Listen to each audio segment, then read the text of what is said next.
2024년 용해해, 이제 용해해가 찾아왔습니다.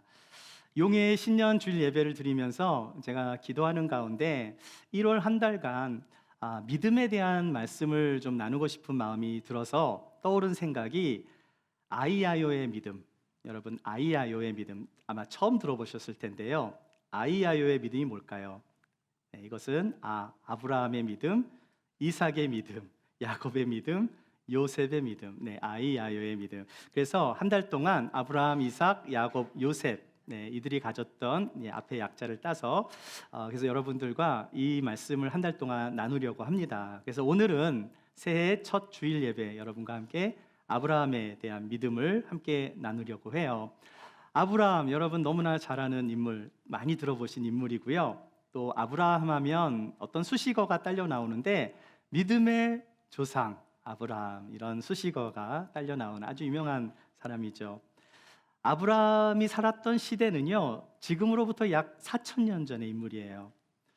여러분 성경을 이렇게 연대를 정확하게 아실 필요는 없지만 대략적으로만 아셔도 좀 이렇게 그림을 그릴 때 좀 도움이 되실 수 있어요. 예수님의 시대가 언제죠? 지금으로부터 2000년 전이잖아요. 그렇죠?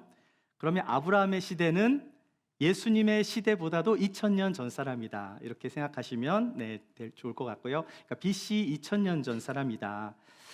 여러분 모세는 언제적 사람이죠? 감이 잘 안 올 수 있잖아요. 그러면 대략 아브라함 시대부터 한 500년 정도 이게 빼면 돼요. 그러니까 BC 1500년 전 사람이다. 자, 그럼 다윗은요? 다윗의 시대는 또 모세 시대로부터 한 500년을 또 빼면 됩니다.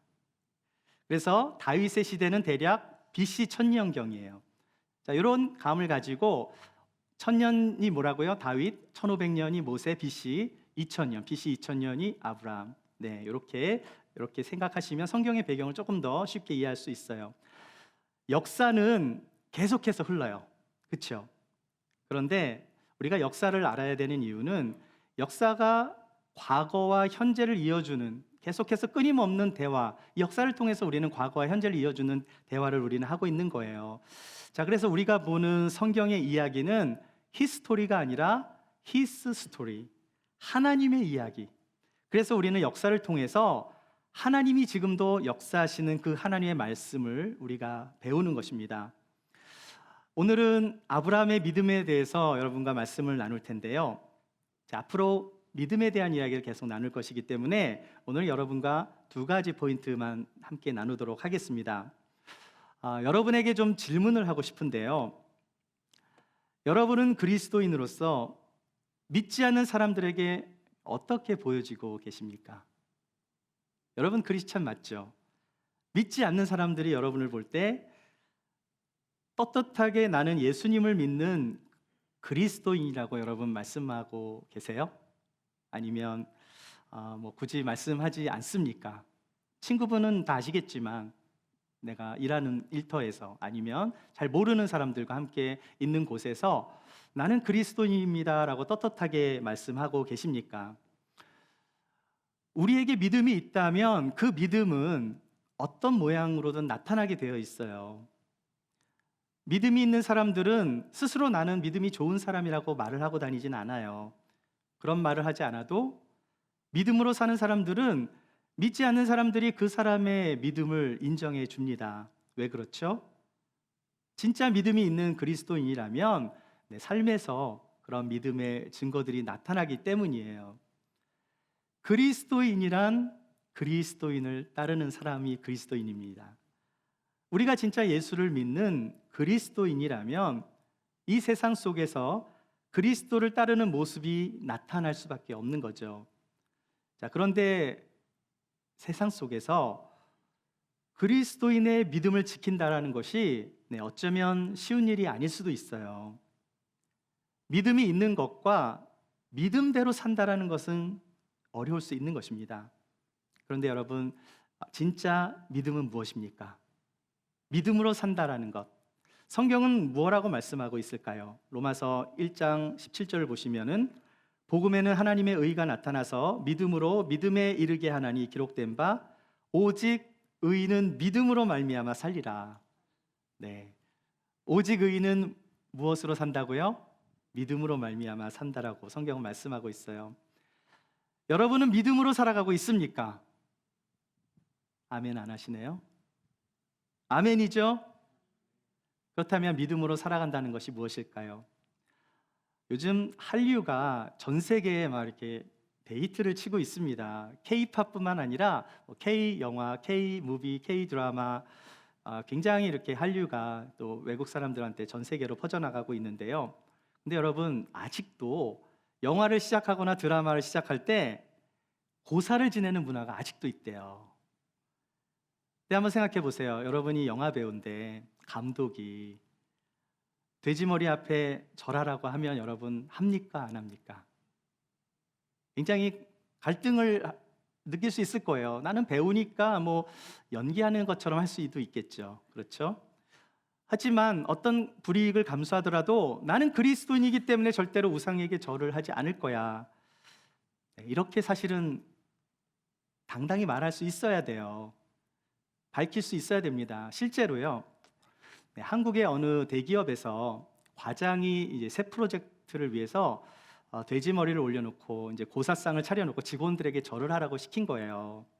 모두들 절을 했는데 독실한 기독교 신자인 말단 사원이 절하기를 거부했어요. 한국 문화에서 대기업의 과장이 시킨 말을 거부하면 어떻게 될까요? 과장이 굉장히 화가 난 거예요. 너는 왜 절을 하지 않냐고. 그러니까 그 사원이 고민하다가 이렇게 말을 했어요. 저는 우리 기업을 저 돼지 머리에 맡길 수가 없어요. 그래서 절하지 않은 겁니다. 이렇게 말을 했더니요. 그 이야기를 들었던 이 상무님이 뒤에서 무릎을 탁 치면서 저 사람의 말이 맞다.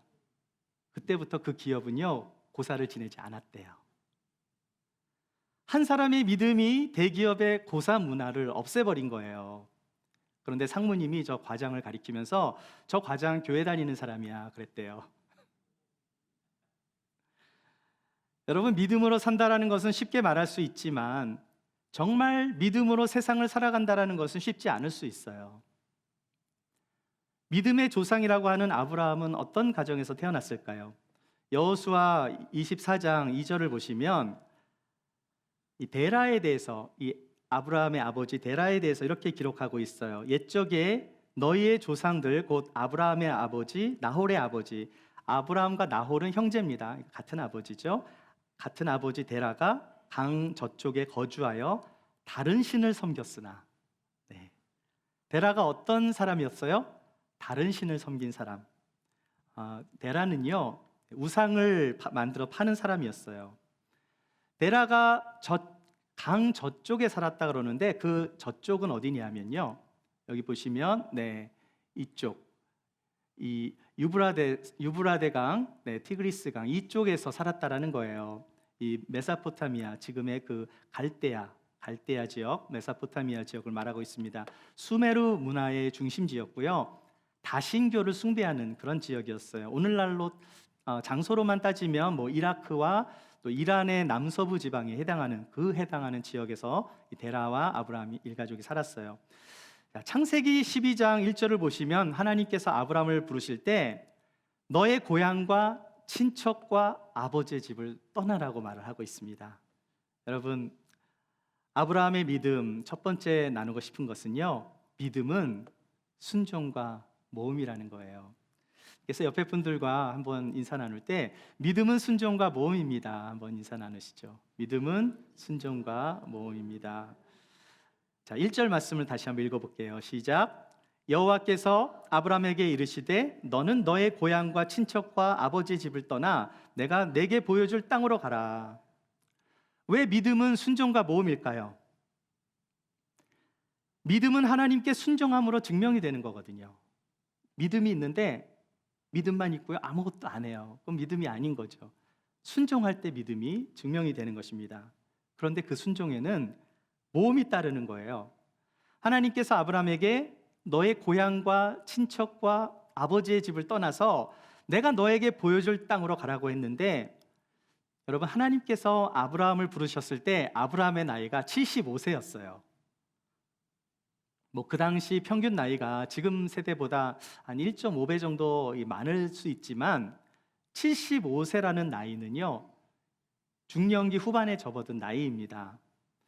사람이 중년으로 접어들면 대부분 안주하고 싶어 하지 새로운 곳으로 떠나는 게 쉽지 않아요. 갈대아 우르에서 70평생 잘 먹고 잘 살았는데 어느 날 하나님께서 아브라함을 부르신 거예요. 안정된 삶의 모든 터전을 보이고 너에게 보여줄 땅으로 가라고 하셨는데, 이 미지의 세계, 한 번도 가보지 않은 땅, 처음 들어보는 땅, 험난한 광야를 지나 그렇게 가봐야 하는 그 미지의 땅을 간다라는 것이 과연 쉬운 일이었을까? 뭐 지금처럼 인포메이션이 있거나 뭐 집을 렌트하거나 뭐 여러 가지 내비게이션도 없는 그런 위험한 시대에 안정되고 잘 살고 있었던 고향을 버리고 듣도 보지도 못하는 듣보잡 그 낯선 땅으로 떠나야 한다는 일은 절대로 쉬운 일이 아니었을 거예요. 또 하나님께서는 떠나라고만 말씀하셨지 어느 곳인지 정확하게 말씀해 주시지 않았어요. 아브라함한테 하나님 뭐라고 말씀하시죠? 일단 떠나. 일단 너의 고향과 친척과 아버지 집을 떠나거라. 그러면 내가 가야 할 땅을 보여줄 거야. Go to the land that I will show you. 자, 우리 같았으면 Show me the land, I may go. 보여주시면 갈지 말지 좀 고민하다가 갈게요. I must go가 아니라 I may go. 보여주세요 먼저. 이 우리의 모습이잖아요. 그런데 하나님은 내가 보여준 땅으로 가라고 하신 것이 아니라 너에게 보여줄 땅으로 가라. 그렇잖아요. 길을 보여주셔도 갈까 말까인데 보여주지도 않은 땅, 어떤 땅인지도 모르고 어떻게 갈 수 있겠습니까? 그럼에도 불구하고 아브라함은 하나님께서 말씀하실 때 그 말씀을 믿고 순종했다라는 거예요. 그리고 그 순종의 여정을 떠난 것, 그것이 모험인 것입니다. 여러분, 믿음은 순종이 따라야 진짜 믿음인 거예요. 그런데 그 순종에는 모험이 따르는 거예요. 내가 순종한다고 누가 알아주겠습니까, 여러분? 그렇잖아요. 세상적으로 보면은 굉장히 무모한 순종일 수 있어요. 그런데 누구를 믿고 순종한 것입니까? 하나님을 믿고 순종한 거죠. 하나님 한 분만 믿고 모험을 한다라는 거예요. 이제 ANC 기쁨의 교회가 17째 주를 맞이하고 있어요. 아직도 넉 달이 안 됐습니다. 다음 주가 돼야 넉 달째가 되는데요. 사실 저희 부부가 55살이 되어서 개척교회를 한다고 했을 때 주변 분들이 말리는 분들이 많으셨어요. 어떤 분들은 요즘 시대의 개척교회는 절대 되지 않으니까 고사하라고 하시는 분도 계셨거든요. 고사하면 안 되는데 고사하래요. 이때 고사는 사양하라는 뜻이죠. 근데 저희 부부도 뭐 아무런 생각 없이 교회를 개척하기 시작한 건 아니에요. 그런데 모험 회복으로 결정을 한 거예요. 왜 그렇습니까? 하나님이 주신 그 지금까지 인도하신 그 은혜가 있었거든요. 하나님이 마음을 주시면 한번 해보겠다, 순종해보겠다. 자, 그렇게 해서 이 교회가 시작이 된 겁니다. 물론 하나님께서 ANC 오늘이 교회를 통해서 서포트 해주시고 많은 성도님들이 함께 도와주셨기 때문에 세워질 수 있었지만 이 나이에 모험을 해보기로 한 거예요. 사랑하는 성도 여러분, 여러분도 함께 이 모험의 자리에 동참해 보지 않겠습니까? 그래서 여러분 이 자리에 있으신 거거든요. 제가 예전에도 믿음은 모험이라고 설교한 적이 있어요. 하지만 정작 제가 설교해 놓고 제가 그 현실 앞에 왔을 때 저는 여기에 책임을 져야겠다라는 의무감 때문에 한 것이 아니라 눈에 보이는 좋은 곳이 하나님이 정말 기뻐하실까라는 걸 생각해 보았습니다. 좋은 목회지를 찾으면서 그렇게 우리가 좋은 환경을 찾는 것이 과연 하나님이 우리들에게 원하시는 것인가? 그렇게 마르는 모험이라고 설교하면서 우리는 정작 안전된 그 길을 가야 하는가? 이런 생각을 했을 때 우리를 이끌어준 게 무엇이었냐면 바로 하나님의 말씀이었다라는 거예요. 큰 교회를 섬기던 개척교회를 섬기던 하나님의 부르심이 있는 곳에 가는 것이 하나님의 뜻이다라고 생각을 했을 때 하나님은 저희 부부에게 개척교회의 꿈을 꾸게 하셨고요. 또 그렇게 하나님의 은혜 속에 탄생한 교회가 바로 ANC 기쁨의 교회인 것입니다. 저는 ANC 기쁨의 교회를 통해서 성공하는 목회자가 되려고 한 게 아니에요. 그러나 한 가지 분명한 사실은 하나님께 순종하는 목회자가 되고 싶습니다. 그리고 하나님이 원하시는 뜻대로 모험하는 교회가 됐으면 좋겠어요. 우리 ANC 기쁨의 교회, 기쁨, ANC 기쁨의 교회는 기뻐해야 되는 교회잖아요. 그런데 여러분, 교회 이름이 기쁨의 교회인데 하나님을 기쁘시게 하는 교회가 되어야 하는 거예요. 하나님을 기쁘시게 하는 교회가 되려면 어떻게 해야 되겠습니까? 여러분 11장, 히브리서 11장 6절 같이 읽어볼게요. 시작. 믿음이 없이는 하나님을 기쁘시게 하지 못하나니 하나님께 나아가는 자는 반드시 그가 계신 것과 또한 그가 자기를 찾는 자들에게 상 주시는 이심을 믿어야 할지니라. 믿음이 없이는 하나님을 기쁘시게 못하는 거예요. ANC 기쁨의 교회가 하나님을 기쁘시게 하는 교회가 되려면 모든 성도들이 믿음으로 살아가야 하는 것입니다. 아멘입니까? 여러분 믿음으로 살아가고 계신가요? 믿음은 순종과 모험이 따르는 법이에요. 믿음으로 살아가기 위해서 반드시 하나님께 순종함으로 나아가야 하는 것입니다. 그런데 그 믿음은, 그 순종은, 그 모험은요, 발을 옮길 때 시작이 되는 거예요. 발을 옮길 때. 머리로는 알고 있고 지식적으로는 누구보다 잘 알고 있다 할지라도 모험의 길을 밟지 않고서는 순종이 나타나지 않는 법이에요. 그런데 여러분, 하나님을 따르는 모험이란 무모한 모험이 아니라 순종의 길이라는 사실이에요. 그런데 그 순종의 길이 비록 잘 보이지 않는다 할지라도 모험이란 하나님께 나의 길을 맡기며 따라가는 믿음의 여정인 것입니다. 그런데 왜 하나님께서 아브라함에게 너의 친척과 고향과 아버지 집을 떠나라고 하셨을까요? 여러분, 하나님은 모든 사람들에게 다 떠나라고 하지 않으십니다. 믿음이 있으면 다 떠나야 합니까? 이렇게 질문할 수 있는데 아니에요. 남아있으라고 하면 남아야 해요. 그런데 왜 떠나라고 했을까요? 아브라함한테. 그 이유는 아브라함의 아버지 데라가 어떤 사람이라고요? 우상을 숭배하는 사람. 그리고 아브라함이 살았던 곳이 수메르 문화 속에 살았던 그 지역에서 하나님은 분리하고 싶었던 거예요. 여러분, 순수한 믿음을 지키기 위해서는 우상으로부터 멀어져야 합니다. 만일 우리가 죄악 가운데 있다면 죄를 떠나야 하는 거예요. 그 우상은 사람마다 다 다를 수 있습니다. 나를 안정시켜주는 것이 때로는 우상이 될 수도 있고요. 내 좋은 환경이 우상이 될 수도 있는 거예요.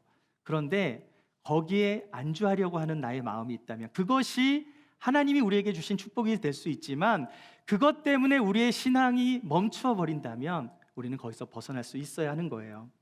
하나님이 모세를 시내산으로 부르시고 모세가 40주야를 금식하면서 기도하면서 하나님이 모세에게 10계명을 주십니다. 자, 그 10계명 얼마나 귀한 거예요? 그것을 가지고 내려왔는데 어떤 일이 벌어졌죠? 엄청난 일이 벌어졌잖아요.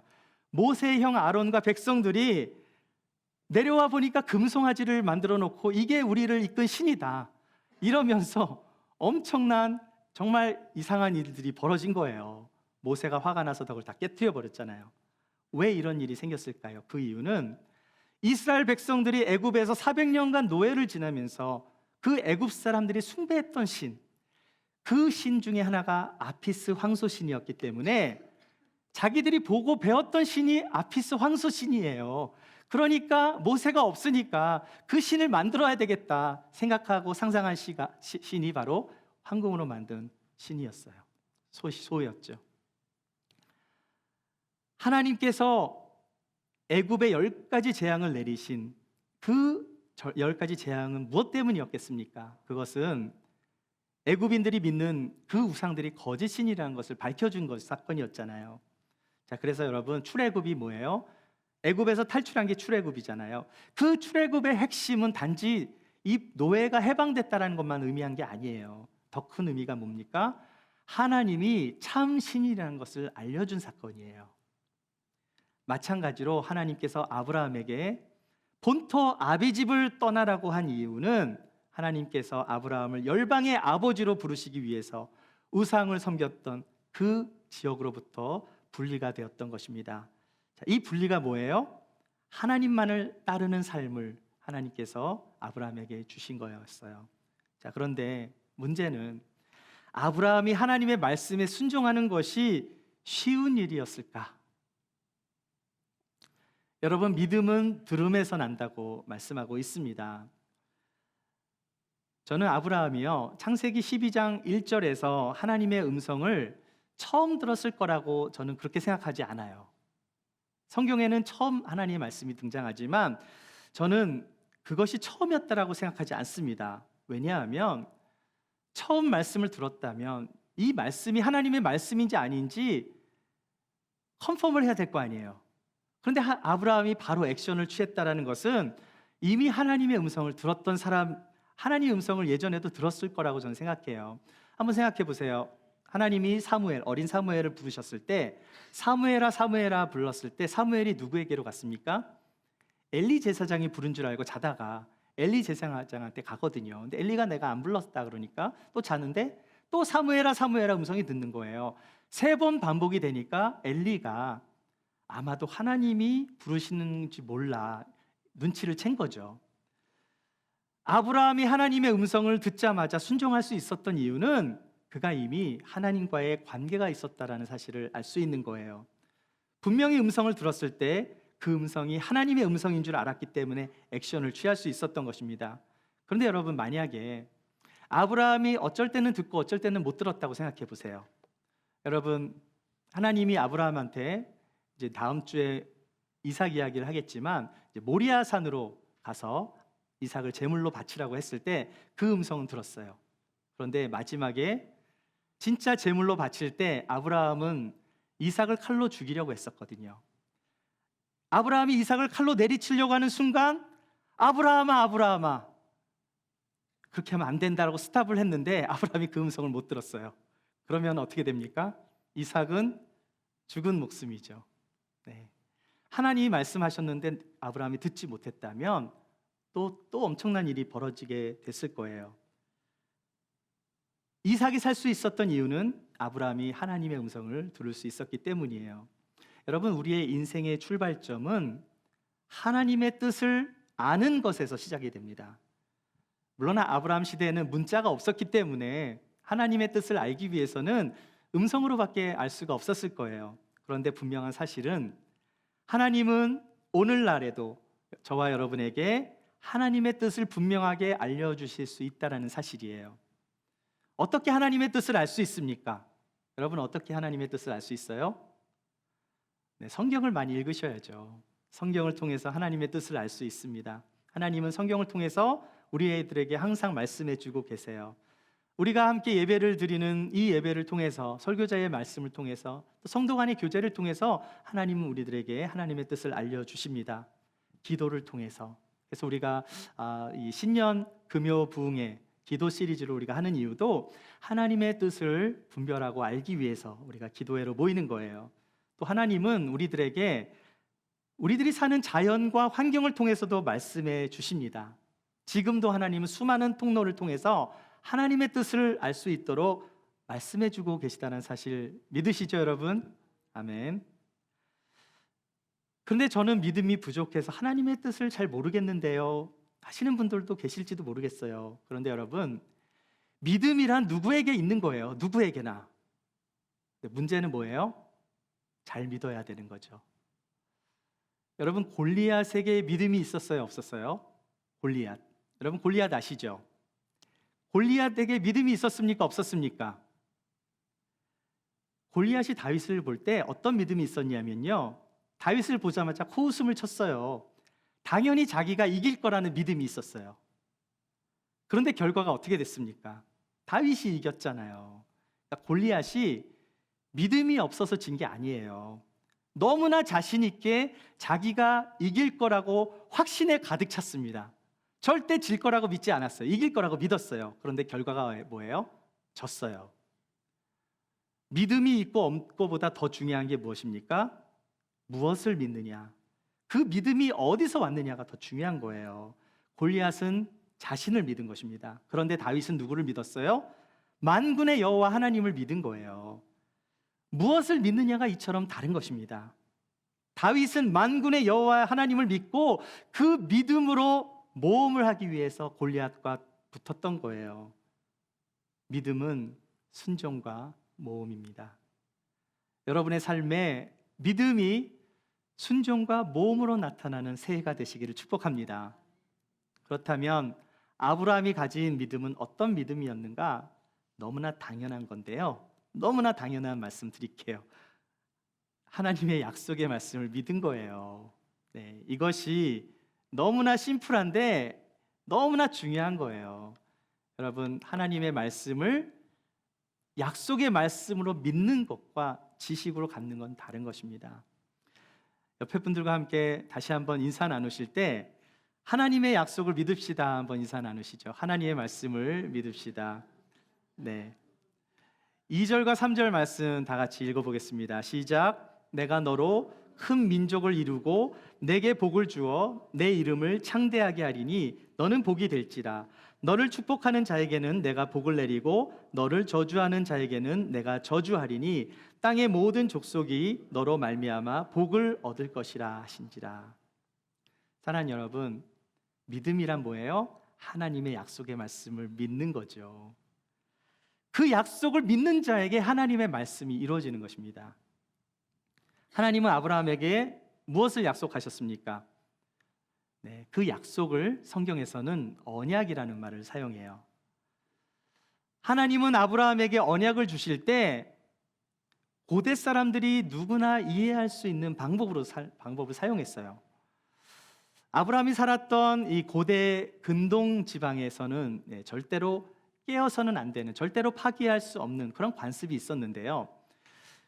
그 파기할 수 없는 관습, 그것은 요즘 시대의 법적 구속력보다 훨씬 더 강력한 관습이 있었어요. 일반적으로 이 쌍방간에 맺는 것을 조약이라고 하는데 영어로 하면 뭐예요? 트리티. 조약을 트리티라고 하잖아요. 고대 사회에서의 트리티는요, 그 조약은 어떤 의식을 맺습니다.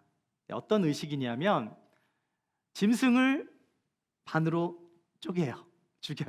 반으로 쪼개서 양쪽으로 이렇게 놉니다. 그리고 그 조약을 맺은 두 사람이 그 짐승 사이를 걸어가는 거예요. 이게 고대 사회의 트리티였어요. 조약을 맺는 거예요. 이게 무슨 의식이냐면 좀 굉장히 원시적이긴 한데 만약에 이 조약을 어기면 너는 어떻게 됩니까? 짐승처럼 죽게 된다는 의미를 갖는 거예요. 그러니까 조약을 어기면 돼요, 안 돼요? 고대 사람들에게는 조약을 어기면 You are a dead man. 죽은 사람이 되는 거예요. 자, 그런데 창세기 15장 이제 9절을 가보시면 하나님께서 아브라함에게 3년 된 암소와 암염소 그리고 숫양 또 산비둘기, 자, 이런 비둘기 새끼를 이제 나를 위해 가지고 오라고 말씀할 때 아브라함은 그 의미가 무엇인 줄 알았어요. 하나님이 나와 조약을 맺으시는 것보다. 자, 그래서 작은 새는 빼놓고 다른 짐승들은 하나님 말씀하신 것처럼 쪼개서 다 갈라놨어요. 그런데 아브라함이 깊은 잠이 들었을 때 하나님이 횃불을 보내셔서 그 자리를 그냥 확 지나가셨어요. 원래는 조약이 맺어지려면 어떻게 돼야 되죠? 두 사람이 같이 가야 되는데 아브라함이 잠이 들었을 때 하나님이 그냥 혼자서 가신 거예요. 횃불이 지나갔습니다. 일방적으로 하나님은 아브라함과 언약을 맺으셨다는 사실이에요. 사랑하는 여러분, 하나님은 언약의 하나님이세요. 그 언약은 절대 불변하는 언약이에요. 왜 그렇습니까? 하나님이 맺어주신 말씀, 하나님의 말씀은 땅에 떨어지지 않는 거거든요. 반드시 이루어지는 말씀인 거죠. 여러분, 우리의 믿음은 그냥 아무거나 믿고 싶은 대로 믿는 게 아니라는 거예요. 우리의 믿음은 무슨 믿음입니까? 하나님의 약속의 말씀을 믿는 것이 우리의 믿음이 되어야 하는 거죠. 하나님이 주신 언약의 말씀을 믿는 것에서 시작하는 거예요. 중요한 것은 하나님의 언약은 절대로 바뀌지 않는다는 사실입니다. 하나님이 아브라함을 부르셨을 때 너무나 큰 축복의 말씀을 주셨잖아요. 어떤 말씀입니까? 내가 너로 뭐예요? 큰 민족을 이루겠다. 너의 이름을 창대하게 하겠다. 땅의 모든 족속이 너로 말미암아 복을 얻을 것이다 라고 말씀하셨어요. 하나님께서 너에게 떠나라고, 아브라함에게 12장 1절에서 떠나라고 하셨잖아요. 그 떠나는 이유가 뭐예요? 첫 번째가 우상으로부터의 분리라면 더 큰 이유가 무엇입니까? 모든 민족이 너로 말미암아 복을 얻을 것이라는 약속의 말씀이었던 거예요. 여러분, 축복 중에 이보다 더 큰 축복이 어디 있겠습니까? 이것이 바로 하나님의 계획, 하나님의 뜻이었다라는 거예요. 그리고 나서 훗날 하나님은 아브라함의 이름을 아브라함으로 바꿔주십니다. 아브람은요, 큰 아버지라는 뜻이고요. 아브라함 그러면은 열국의 아버지. 큰 아버지가 열국의 아버지로 이름이 바뀌면서 이 아브라함은 믿음의 조상이 되었던 거예요. 아브라함이라는 한 사람의 순종과 믿음을 통해서 하나님은 열방의 민족을 구원하실 계획을 아브라함을 통해서 시작하셨다라는 것입니다. 그런데 여러분, 중요한 메시지가 있는데요. 믿음이라는 것은요, 어느 날 갑자기 생기는 건 아니에요. 그런데 언제 생길까요? 믿음이 말씀 안에 있으면 믿음은 저절로 생겨납니다. 여러분, 겨자씨 비유를 들어보셨죠? 겨자씨 보신 적 있으세요? 엄청 작아요. 좁쌀같이 생겼는데요, 엄청 작은데요, 그게 땅에 심겨지고 비가 내리고 적당한 시기가 되면 저절로 자라서 막 5m까지 자라서 열매를 맺어요. 겨자씨가 자라날 수 있는 이유는 단 한 가지밖에 없습니다. 그 안에 보이지 않는 생명력이 있기 때문에 그런 거예요. 그 생명력이 무엇입니까? 바로 하나님의 말씀인 거예요. 여러분, 믿음이란 우리의 눈에는 보이지 않아요. 그 겨자씨 조그만 거에 나무가 보입니까, 여러분? 그런데 우리는 볼 수 있어요. 그 안에 어디에 심겨졌느냐에 따라서 그 보이지 않는 좁쌀이 나무가 돼서 많은 새들을 먹이는 열매가 나타난다니까요.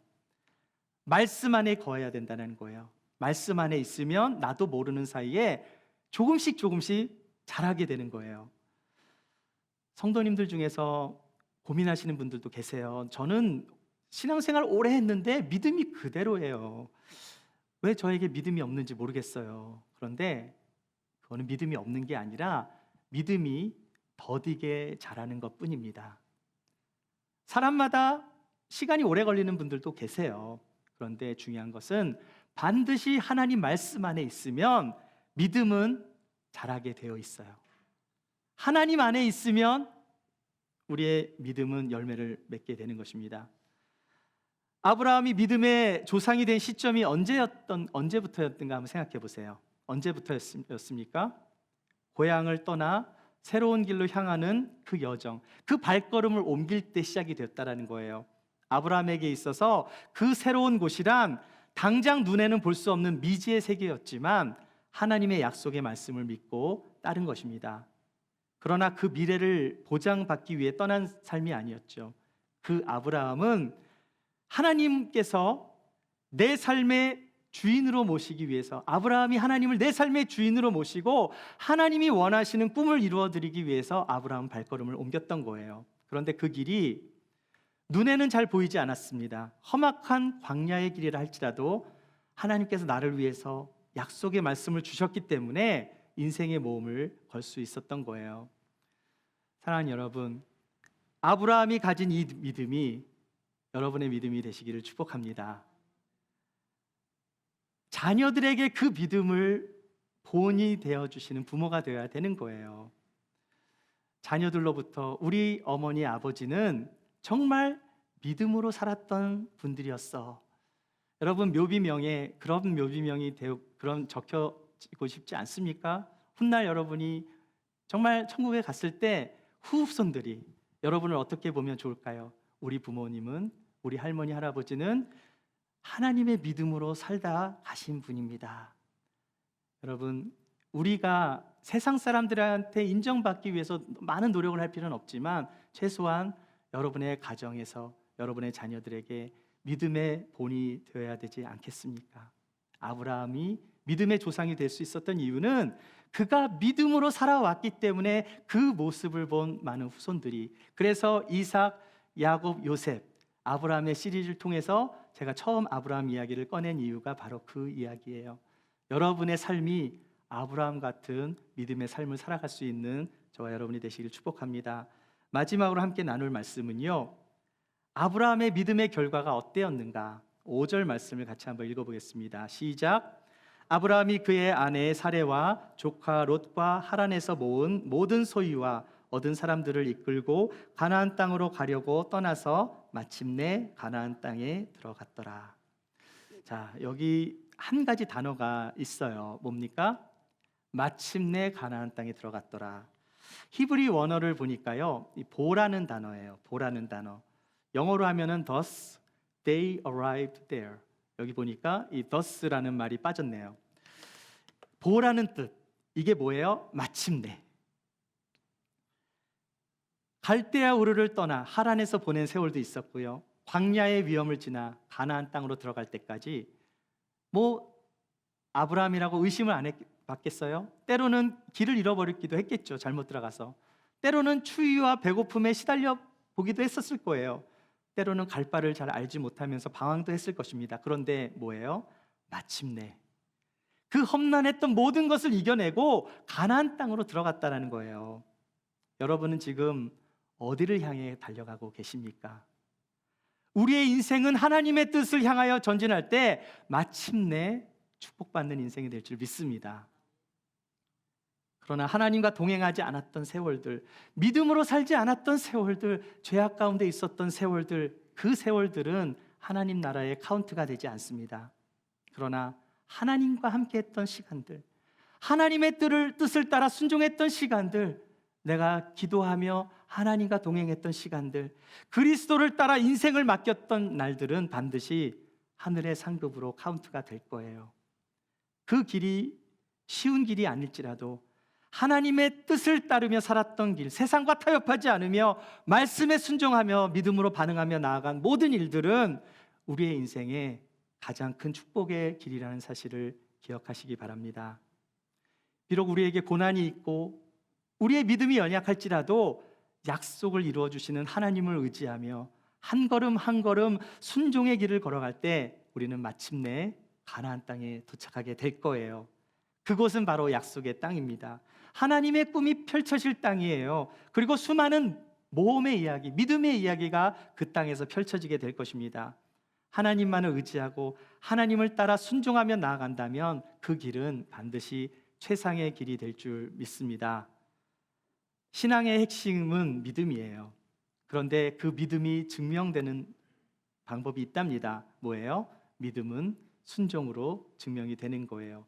그리고 그 순종에는 모험이 따르고 하나님을 신뢰함으로 따라간다면 우리는 하나님의 일들을 경험하게 될 것입니다. 2024년도 새해가 밝았어요. 용의 해가 밝았어요. 새해 복 많이 받으셔야죠. 그렇죠? 새해의 가장 큰 축복이 무엇입니까? 네, 눈에 보이는 그 복을 붙잡으려 하지 마시고 눈에 보이진 않지만 우리에게 영원한 축복을 주시는 하나님을 붙잡으십시오. 2024년 새해에 하나님이 원하시는 곳에 여러분의 발걸음이 움직이기를 소망합니다. 하나님이 기뻐하지 않는 거라면 과감히 버리시고요. 하나님이 기뻐하신 일에 여러분 그 기뻐하신 일을 여러분이 가지시기를 축복합니다. 그리하여 2024년도 정말 하나님이 여러분의 주인이 되어 하나님의 뜻에 순종하며 믿음으로 모험의 여정을 달려가시는 저와 여러분이 되시기를 주의 이름으로 축원합니다.